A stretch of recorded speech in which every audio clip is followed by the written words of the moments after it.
Good morning धर्मशाला college. कहते हैं हर किसी के पास कुछ ना कुछ कहने लायक होता है, तो क्यों ना उसे साझा किया जाए। इसी सोच के साथ हमने शुरू किया है मेरी आवाज़ मेरा अनुभव। यहाँ आप अपनी कहानियाँ, कविताएं, जोक्स या कोई भी खास हुनर सबके सामने ला सकते हैं। मैं हूँ आरजे कशिका और आज का शो होने वाला है बहुत ही खास।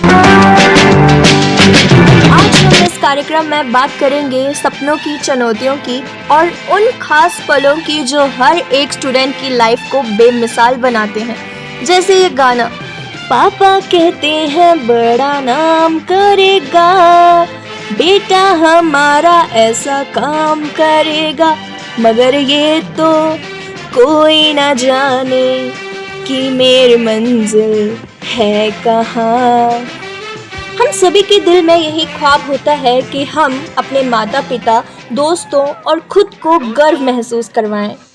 तो आज के इस कार्यक्रम में हमारे साथ हैं कुछ खास मेहमान, पूजा, पारुल और सुनिधि। और हाँ, हमारे इस क्विज राउंड में आप भी हो सकते हैं शामिल और जुड़े रहिए हमारे साथ अंत तक।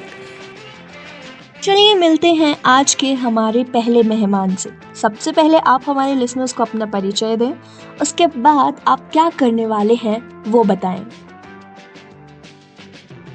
हेलो एवरीवन, मेरा नाम वंशिता थापा है और मैं बीए थर्ड ईयर की स्टूडेंट हूँ। आज मैं आप सभी के साथ एक कविता शेयर करना चाहती हूँ। छोटी सी बात पर खुश हो जाती हूँ, मुस्कुराती नहीं, तुम समझ जाना लेकिन। आंखों से आंसू आते नहीं, दिल का दर्द समझ जाना लेकिन। इशारों में बातें करनी आती नहीं, दिल के इशारे समझ जाना लेकिन। रुकना आता नहीं मुझे, मेरी चुप्पी समझ जाना लेकिन। बातें तो बहुत करती हूँ, दिल की बातें तुम समझ जाना लेकिन। धन्यवाद। Hello everyone, my name is Tanisha.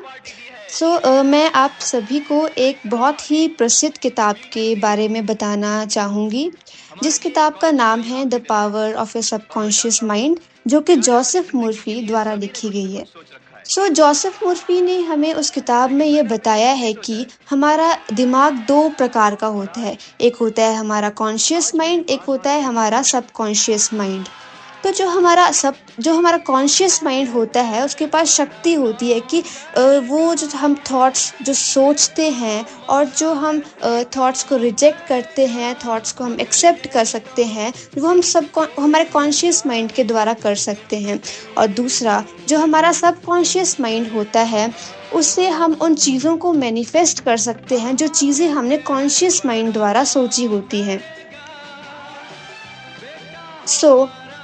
For example, if we are thinking right in our conscious mind, so the thought which we had taken in our conscious mind, our subconscious mind will manifest it. For example, if we had taken a thought of we can say of sorrow, of unhappiness or any other thing, so our subconscious mind will manifest it.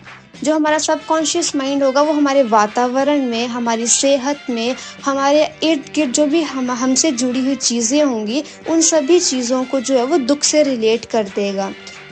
In the end I only want to say that कि अगर हम चाहते हैं, if we want कि हमारे साथ हमेशा अच्छा हो, हम अच्छा करें, so it is very necessary कि हम हमारे कॉन्शियस माइंड में अच्छा सोचेंगे। क्योंकि अगर हम कॉन्शियस माइंड में अच्छा सोचेंगे तो हमारा वही सबकॉन्शियस माइंड मैनिफेस्ट करेगा और तभी हमारे साथ अच्छा होगा। धन्यवाद।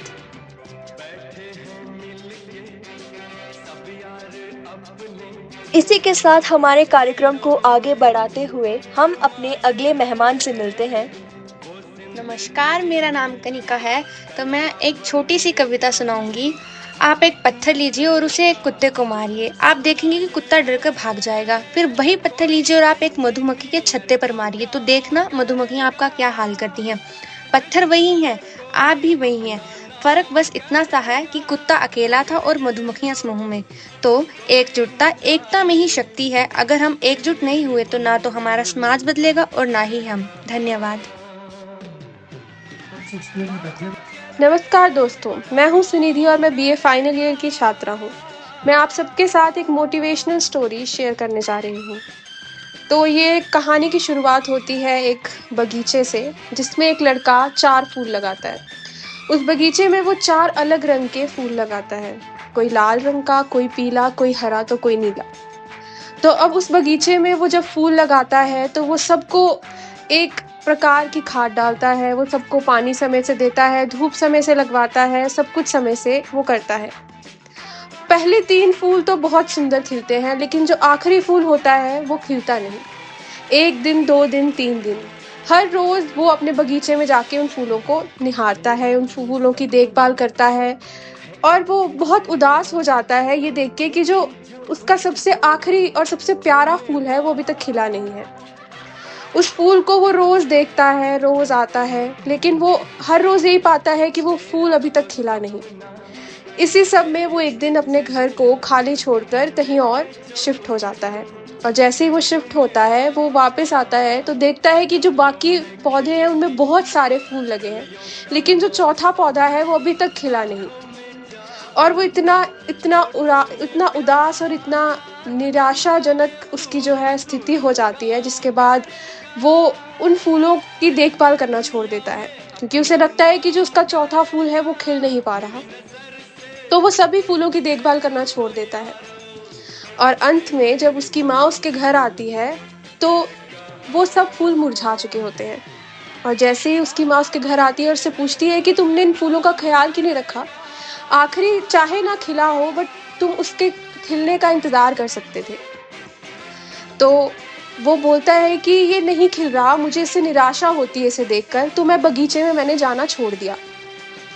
तो बाद में उसकी माँ उसको समझाती है कि वो जो 3 खिले हुए फूल थे उनका खिलने का समय था, ये सर्दियों का समय उनका खिलने का समय था, लेकिन जो चौथा फूल था वो गर्मियों में खिलना था और तुम उसके खिलने का इंतज़ार करे बिना ही तुम उसको देखकर एकदम निराशा में हो गए और एकदम दुखी रहे। लेकिन असल में वो फूल अभी उसके खिलने का समय ही नहीं आया था।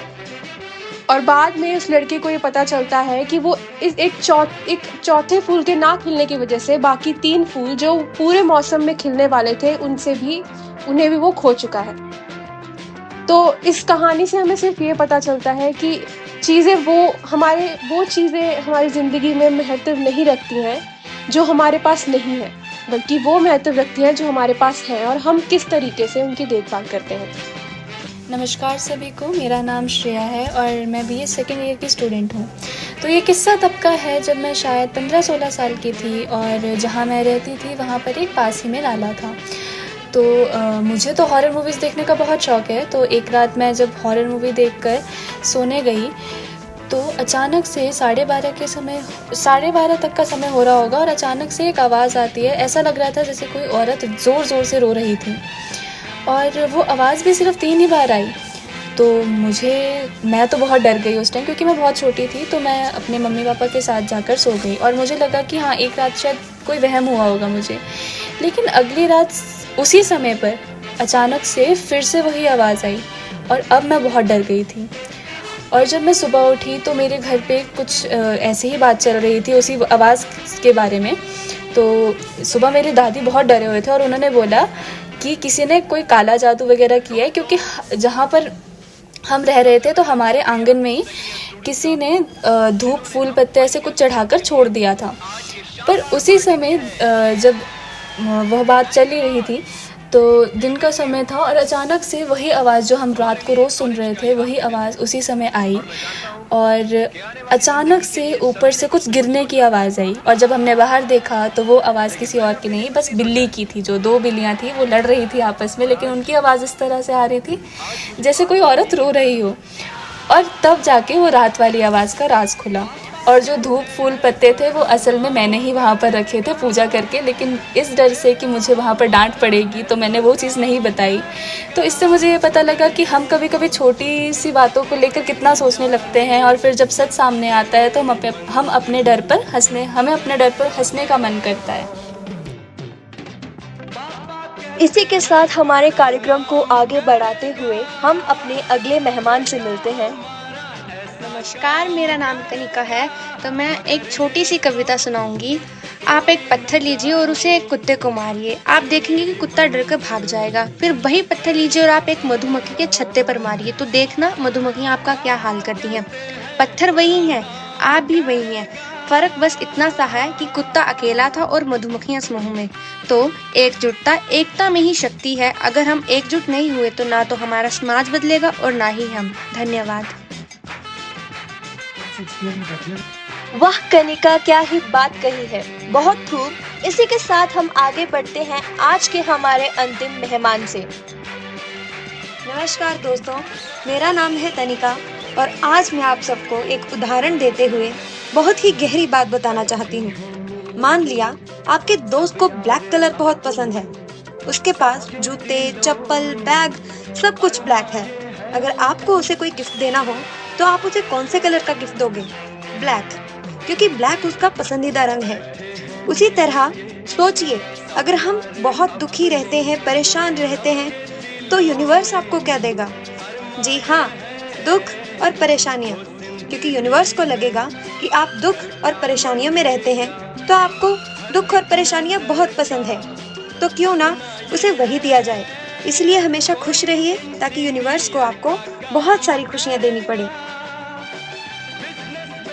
इसी के साथ आज का कार्यक्रम यहीं समाप्त करते हैं। तो विदा लेती हूँ मैं आप सब से। हमारी फिर मुलाकात होगी मेरी आवाज़ मेरे अनुभव में कैंपस रेडियो धर्मशाला कॉलेज आरजे कशिका के साथ। पापा कहते हैं बड़ा नाम करेगा।